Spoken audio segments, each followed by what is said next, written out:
When Marvel decides to do animation proper, no bigger entrance than this. Let's talk about it.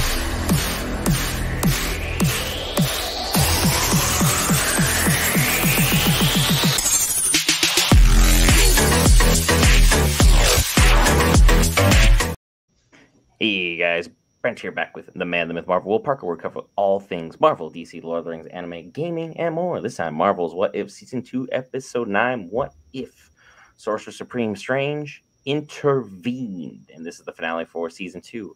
The man covered in the Marvel swag. What do you think? This was an all-out slugfest. They kind of went straight Smash Brothers style and kind of pulled from everywhere to get this fight going. Um, I do like that Strange was brought back because Supreme Strange is a heck of a antagonist for anybody. He is a force to be reckoned with. So bringing him back and showing that even though he was defeated and then helped to defeat the next threat, he still had his ulterior motives. Like he's still a bad guy, so to speak, for all intents and purposes. And that was just really fun to see and the way he went about doing everything. Now, I'll be honest, throughout the entire What If series, all the stuff that was going on in the What If series has kind of seemed to come to a head in episode 8 as far as Peggy Carter stuff is concerned, and then episode 6 with Kahori and everything that Peggy was going through kind of wrote it to the end for episode 9. So it's kind of like you finish one part of the story here, and then we finish the rest of it on episode 9. So it was still really fun to do, kind of like the Infinity War in game kind of setup. So um, I enjoyed this episode. I definitely had fun with it. I do have some qualms with this a little bit, but we'll get into that in a minute. So what did you think? I really like the elements that they touched upon in this episode. I feel like Marvel, in its own way, touched upon mental health in this and talking about how the different processes of grief are handled. Strange had acceptance originally in season 1, and then he fell deeper and deeper into despair, which a lot of people can do when you end up in a dark place. Ultimately, he decides to accept the consequences of his actions, everything that what happened here, and through his own self-healing was able to save his universe and ultimately get what he wanted by making that big sacrifice, doing the Iron Man sacrifice from Infinity War. He was able to pull himself out of the situation, like how Marvel kind of touched upon that. In this episode, Kaori finally got a little more pizzazz to her. She was a good character. It was a fresh introduction. I know 30 minutes is not the best time to get someone brought in who's entirely brand new. I think she's a lot more fleshed out. She was more fun in this one. The power scaling on her is going to go off for a lot of people now, just based upon her introduction of just, hey, she went toe to toe with Sorcerer Strange. Sorcerer Supreme Strange, episode 1. Boom. This is where we have her scaled with Tesseract powers. So things are going to go crazy in that regard, but I really like the character even more than I did before. I think she was a nice touch. I think this episode was a bit whimsical, though, at times. It felt very, what's the word I'm looking for? Like there were no consequences for anyone's actions. You were able to pick and choose and make little fun little pop-up moments, little Easter eggs, little bloopers. And it didn't feel like there was anything really on the line in this episode. It was just people one-upping everybody, and then now we had the whole thing of Kaori was now wielding Mjolnir, which, I mean, great character. She's shown great qualities. Mjolnir? This early? Because, like, I know Cap earned it, and he had been earning it through a long, long time in the comics. It seemed a bit early on this one, but she's got great character qualities, so who am I to judge? But at this moment in time, it felt a little lackluster at moments, but the action sequences were great. I think Marvel's animation style, fantastic. Let's talk about your qualms. I'm sure you might have some piggyback off mine or just go more Yeah, into it. no, definitely piggybacking off yours. So some of the qualms is with so we'll start with Kahori. I don't really understand her power scaling. I'm trying to understand it.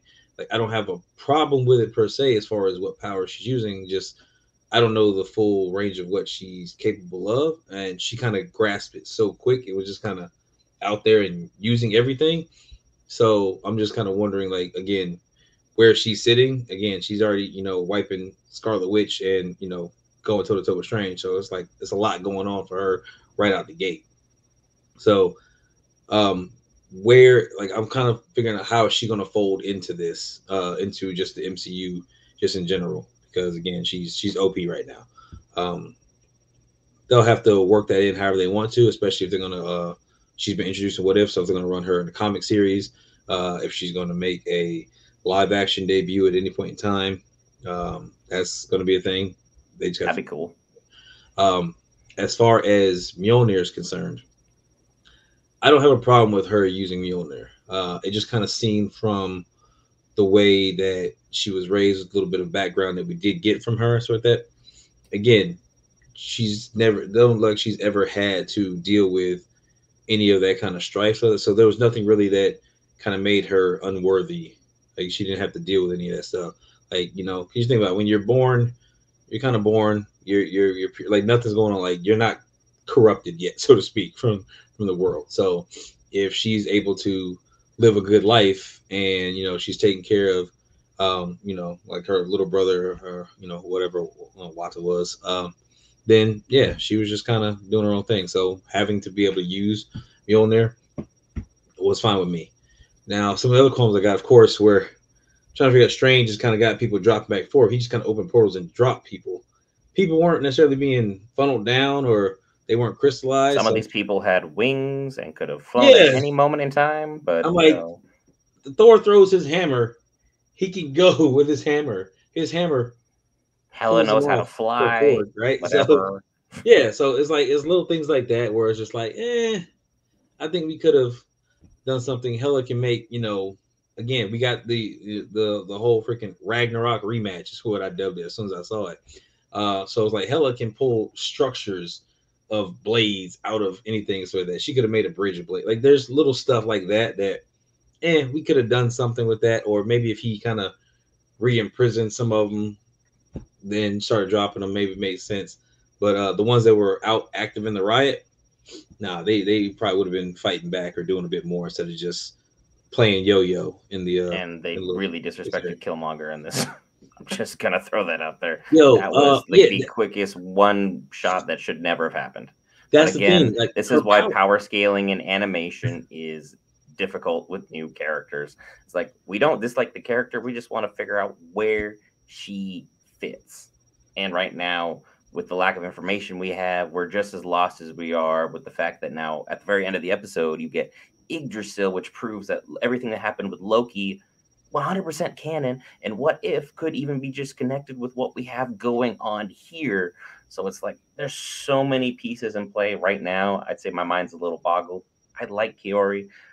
I'm just with some of the disrespect of some of the characters that happened. I don't know. I don't know. Yeah, with everything being connected is going to be the biggest thing, because they're literally going to be allowed to pull whatever they want to into the live action if they wanted to.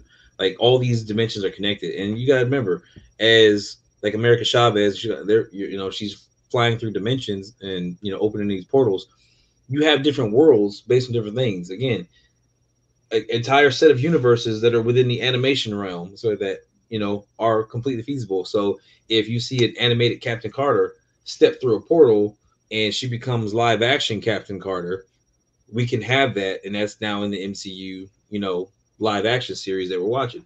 So we have these options to bring a lot of these characters in and out as necessary to move them around without necessarily interrupting anything that we got going on. And even with this being the animated universe, like, they could just see everything more or less in animation, and this kind of sets up for, we got X-Men 97 on his way as well. This is What If. This is all Marvel. They could tie all this in if they wanted to. Like, everything that Marvel has going can be tied together at some point in time if they really want to do it. It just depends on how they want to do it, what things they want to bring forward, and a little bit of what the fan base wants. So I'm all here for it. Like, I want to see really what they're going to do, and we've already kind of got the setup, because they announced What If season 3. There's a trailer out and available now. It's wild. definitely set up for some really fun stuff with Winter Soldier probably taking the helm. I don't know if they're going to be done with Peggy Carter, and since she gets to kind of go home, and they may start on a new kind of thing focused on another character, because I definitely want to see more from Winter Soldier and just Sebastian Stan in general. So it's up to And you. like with everything that's ongoing, even with what we have with Jonathan Majors and that crisis that is ongoing with the giant hole and vacuum that is being put in right now, a lot of people are speculating that right now, and I don't have anything of concrete value to say, but what has been projected and speculated based upon a lot of the forums that were calling that Majors was going to get canned early on is that the Beyonder may get brought in to fill in a couple gaps in a couple major films. So it's like that could be interesting, but at the same time, we already made a video about that. We're both on Team Doom, and having an animated universe might be an easy way of segueing that in and testing out the fan base to see what we really, really want. Because if Marvel ties this together well, we might be a lot more forgiving about some of the substance that was given to us earlier. Live action that was not necessarily up to Marvel's typical standpoint. It goes to show that, hey, if you can rebound well, fans are forgiving. We live in the moment, and if the moment's great, like What If, Marvel fans be eating good, and we all want every single entity, whether it be Marvel, DC, Lord of the Rings, anime, gaming, or more, to be good. That is all you want as a fan. We're not rooting for anyone's downfall. We just want things to be good, and that is what we at Geek Variants strive for. Is there anything else too in depth you really wanted to break down with this? I don't really No, have much else to add right now. no, just I'm gonna go back and look through some of the characters and see kind of who dropped in. We had Captain Marvel, Proxima Midnight, Cyborg, Rocket Raccoon. There's a lot of fun characters in there that they can kind of play with, and some of these characters can make a more prominent, appearance in What If season 3.